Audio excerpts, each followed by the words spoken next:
Basically, electrotherapy is the application of electricity or vibrations to the body that causes actions in the cells.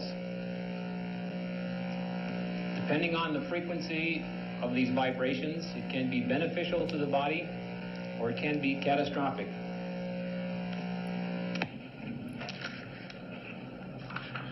What we want to show right now on this other side here is two different types of electricity.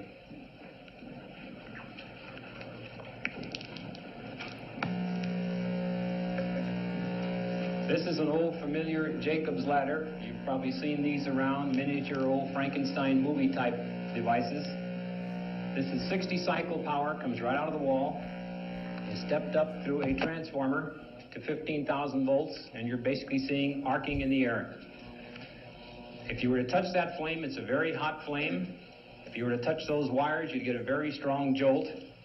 And according to some studies on power line frequencies, if you stay near that for a real length of time, it could be catastrophic to your health. I believe that that is detrimental electricity. Conversely, and we're going to have a little static here from a Tesla coil.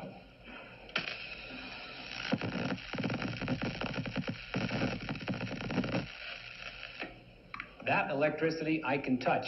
I can feel it, goes through my body, and I believe it's beneficial. And most of these electrotherapy devices were based on some adaptation of a Tesla coil or Tesla coil technology.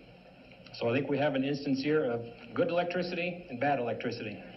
It can be good or bad depending on how it's configured. Now, getting back to the slides, we're going to proceed on and show, or at least we think we show, what does electricity really do to the body?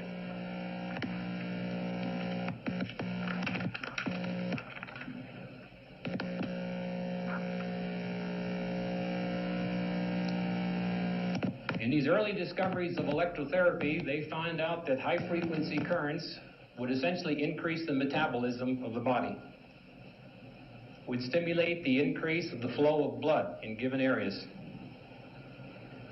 would also increase secretion, the waste products of the cells, stimulates and soothes the body areas according to length of application, and renders a more complete elimination of waste products. Basically, what we're saying is that these devices do nothing to your body other than stimulate the cells to do the basic metabolism process.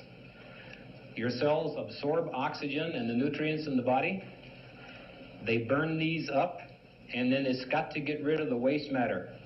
If anything interferes with this process, you're going to have disease. And what these high-frequency currents essentially do is stimulate the activity of those cells to do their design job.